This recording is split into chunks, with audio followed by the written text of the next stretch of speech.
ನಮಸ್ಕಾರ ಸ್ನೇಹಿತರೆ, ನೀವು ಜಮೀನು ಖರೀದಿಸಲು ಮತ್ತು ಮಾರಾಟ ಮಾಡಲು ಯೋಚನೆ ಮಾಡ್ತಾ ಇದ್ದೀರಾ? ಹಾಗಿದ್ರೆ ಎಕರೆ, ಗುಂಟೆ, ಸೆಂಟ್, ಚದರ ಅಡಿ, ಚದರ ಮೀಟ್ರು ಎಂಬ ಪದಗಳನ್ನು ಖಂಡಿತ ಕೇಳಿರ್ತೀರಿ. ಆದರೆ ಇವುಗಳ ಅರ್ಥವೇನು, ಒಂದರಿಂದ ಇನ್ನೊಂದಕ್ಕೆ ಹೇಗೆ ಬದಲಾವಣೆ ಮಾಡ್ಬೋದು? ಇಂದಿನ ವಿಡಿಯೋದಲ್ಲಿ ಜಮೀನಿನ ಅಳತೆಯ ಸಂಪೂರ್ಣ ಮಾಹಿತಿಯನ್ನು ಸರಳವಾಗಿ ತಿಳ್ಕೊಳ್ಳೋಣ. ಬನ್ನಿ ಸ್ನೇಹಿತರೆ. ಜಮೀನಿನ ಅಳತೆ ಅಂದರೆ ಏನು? ಯಾವುದೇ ಭೂಮಿಯ ಒಟ್ಟು ವಿಸ್ತೀರ್ಣವನ್ನು ಅಳೆಯುವ ವಿಧಾನವನ್ನೇ ಜಮೀನಿನ ಅಳತೆ ಎಂದು ಕರಿತೀವಿ.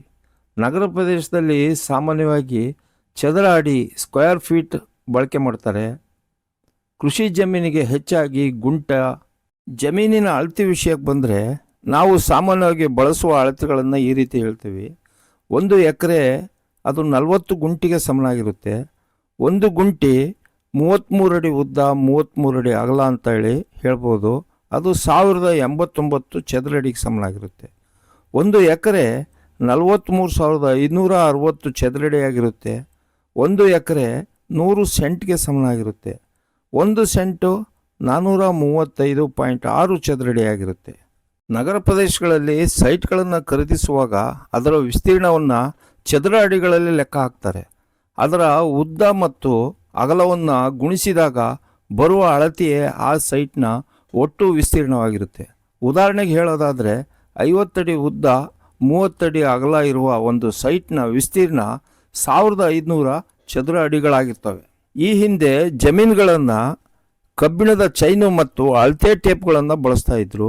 ಇಂದು measuring tape, GPS survey, total station machine, drone survey ಅಂತಹ ಅತ್ಯಾಧುನಿಕ ವಿಧಾನಗಳಿಂದ ಅತ್ಯಂತ ನಿಖರವಾಗಿ ಅಳತೆ ಮಾಡಲಾಗ್ತದೆ. ಜಮೀನು ಖರೀದಿಸುವ ಮುನ್ನ ನೀವು ಕೆಲವೊಂದು ವಿಷಯಗಳನ್ನು ಗಮನಿಸಬೇಕಾಗ್ತದೆ. ಮೊದಲನೇದಾಗಿ RTC ಮತ್ತು ಮ್ಯೂಟೇಷನನ್ನು ಪರಿಶೀಲಿಸಿ. ಸರ್ವೆ ನಂಬರ್ ಸರಿಯಾಗಿದೆಯಾ ಚೆಕ್ ಮಾಡಿ ನೋಡಿ. ಸ್ಥಳದಲ್ಲೇ ಅಳತೆ ಮಾಡಿಸಿಕೊಳ್ಳಿ. ದಾಖಲೆಗಳಲ್ಲಿರುವ ವಿಸ್ತೀರ್ಣ ಮತ್ತು ನಿಜವಾದ ಅಳತೆ ಒಂದೇ ಆಗಿದೆ ಎಂದು ಪರಿಶೀಲಿಸಿ. ಅಗತ್ಯವಿದ್ದರೆ ಪರವಾನಗಿ ಪಡೆದ ಸರ್ವೇಯರಿಂದ ಮರು ಅಳತೆ ಮಾಡಿಸಿಕೊಳ್ಳಿ. ಸ್ನೇಹಿತರೆ, ಕೊನೆಯ ಮಾತು, ಜಮೀನಿನ ಅಳತೆ ಗೊತ್ತಿದ್ದರೆ ಮೋಸ ಆಗುವ ಸಾಧ್ಯತೆ ಬಹಳ ಕಡಿಮೆ. ಆದ್ದರಿಂದ ಎಕರೆ, ಗುಂಟೆ, ಸೆಂಟ್ ಮತ್ತು ಚದರ ಅಡಿಗಳ ನಡುವಿನ ಸಂಬಂಧವನ್ನು ಪ್ರತಿಯೊಬ್ಬರೂ ತಿಳ್ಕೊಂಡಿರಬೇಕು. ಮತ್ತೆ ಇನ್ನೊಂದು ಆಸಕ್ತಿದಾಯಕ ಮಾಹಿತಿಯೊಂದಿಗೆ ಭೇಟಿಯಾಗೋಣ.